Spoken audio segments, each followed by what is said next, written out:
আসসালামু আলাইকুম সম্মানিত মাছ চাষি ভাই ও বন্ধুগণ। বর্তমান সময়ে দেশি শিং মাছ চাষে মাত্র 4 মাসে লক্ষ লক্ষ টাকা ইনকাম করা যায়। যদি আপনারা আমাদের ভিডিওটি না কেটে সম্পূর্ণ দেখেন তাহলে মাছ চাষের সফলতা অল্প দিনে আনতে পারবেন। তো চাষিবার কিভাবে মাত্র 4 মাসে বিক্রি দেশি শিং। তো চাষিবার দেশি শিং আমাদের যে চাষের শিংগুলো রয়েছে এগুলা মাত্র 4 মাসে বাজারে বিক্রি করা যায়। মাত্র 4 মাসে এগুলা 6 থেকে 7 পিসে কেজি আসে। এই মাছগুলা কিন্তু প্রচুর পরিমাণে বড় হয়, কেননা এগুলা ফিট খাবার খায়, শুধু অন্য কোনো খাবার খায় না, ফিট খাবারের উপর নির্ভরশীল। দেশি শিং মাছগুলা প্রতি শতাংশে 500 পিস করে চাষ করবেন। দৈনিক 2 বেলা খাবার দিবেন, রাত্রে এবং সকালে।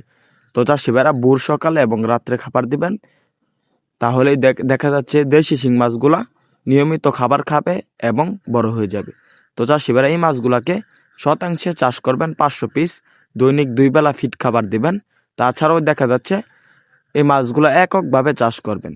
এককভাবে দেশি শিং মাছগুলো চাষ করলে সবচাইতে ভালো, কেননা এককভাবে চাষ করলে পুকুরে জায়গা থাকে বেশি, পুকুরে মাছগুলো তাড়াতাড়ি বড় হয়ে যায়। তো চাষিভাইরা দেশি যে শিং মাছগুলো রয়েছে এগুলা চাষের ক্ষেত্রে অবশ্যই ভালো মানের মাছের পোনা মজুত করতে হবে।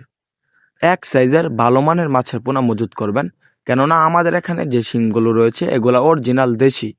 এই মাছগুলা বাজারে প্রচুর পরিমাণ চাহিদা। দেশি শিং মাছগুলা এমনিতেও বাজারে প্রচুর পরিমাণ চাহিদা। মাত্র 4 মাসে বড় হয়ে যায়, বাম্পার গ্রোথ আসে এই মাছগুলার। তো চাষিভাইরা দেশি যে শিং মাছগুলা রয়েছে বর্তমান পাচ্ছেন 2 ইঞ্চি, 3 ইঞ্চি, 4 ইঞ্চি, 5 ইঞ্চি সকল সাইজের মাছের পোনা আমাদের এখানে পাচ্ছেন। তো চাষিভাইরা দেশি আমাদের যে শিংগুলা রয়েছে এগুলা দেখা যাচ্ছে এককভাবে চাষ করলে আমাদের মাছগুলা অবশ্যই খুব তাড়াতাড়ি বড় হয়ে যাবে এবং আমাদের মাছগুলা 90% মহিলা মাছ থাকবে। 90% মহিলা মাছ আমাদের এইগুলা। তো চাষিভাইরা মহিলা মাছগুলা তাড়াতাড়ি গ্রোথ আসে এবং পুরুষ মাছগুলা গ্রোথ কম আসে।